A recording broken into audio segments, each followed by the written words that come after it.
Hello everyone and welcome to my channel. In this topic today I'll be discussing extended access control list. But before we discuss extended access list, and if you are new to my channel, IP Network Venture welcomes you, but I will also suggest to go over my lecture which is about standard access list. Once you have done that, this is a part 2 of the access control list, and understanding the first lecture is very important, but stay tuned and let's continue.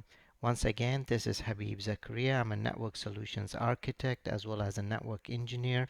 I've been in the field for the last 20 years. I manage a hosting company, plus I have my own advanced lectures in networking in Udemy. Most of my courses are practical in nature, and I will suggest that you go over my courses if you have not gone over some of my courses, especially if you are a CCNA student or a CCMP student and you want to enhance your knowledge. Please go over my courses and I will guarantee you those are very beneficial for your career as I discuss important real life situations and scenarios in my lecture. So with no further delay, let's continue and move forward. Extended access list, or as you call it, extended access control list, is a more advanced type of ACL used in networking to filter network traffic based on multiple criteria.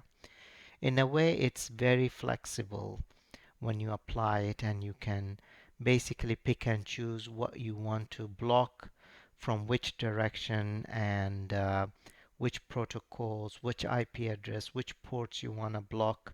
So extended access lists are particularly useful in scenarios where you need to exert fine-grained control over traffic, such as permitting or denying packets based on specific protocols, source and destination IP addresses, port numbers, and other factors.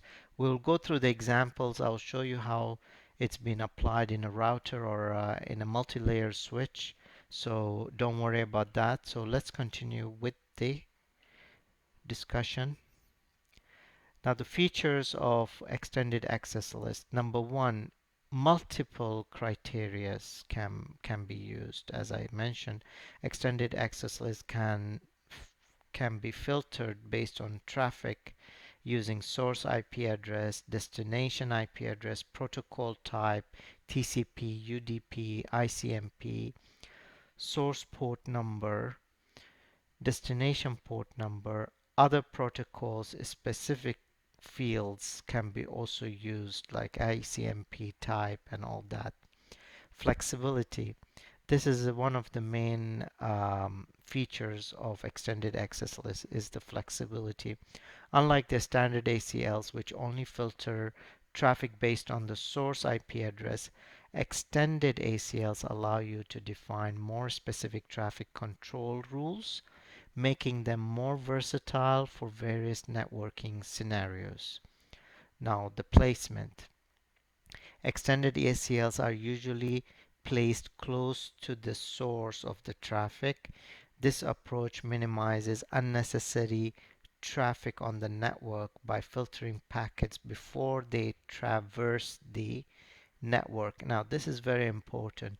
If you want to save on bandwidth and extra traffic crunching of the router's memory, then you need to apply it before and in front of the source of the traffic, and you will get rid of that extra traffic that would come into the network.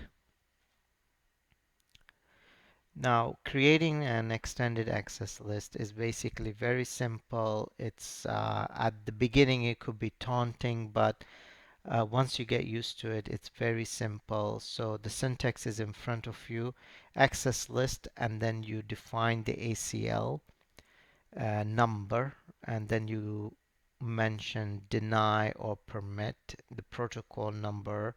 After that, you apply the source IP address, then the source wildcard mask, the destination IP address, and the destination wildcard mask, and then you can define the port number, right?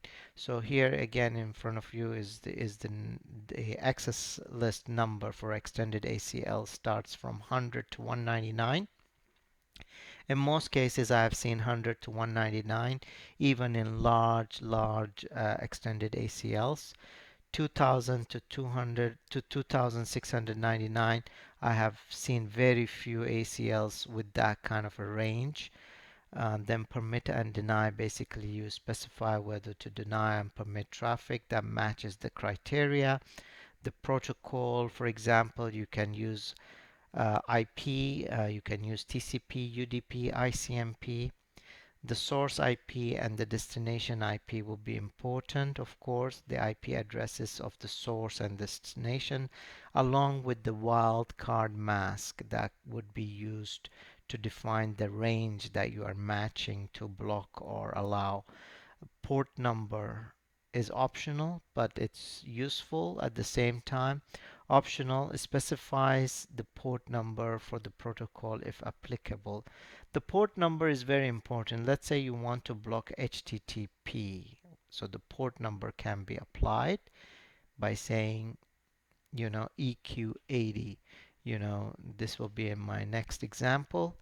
Or 443, which is HTTPS. So that's important.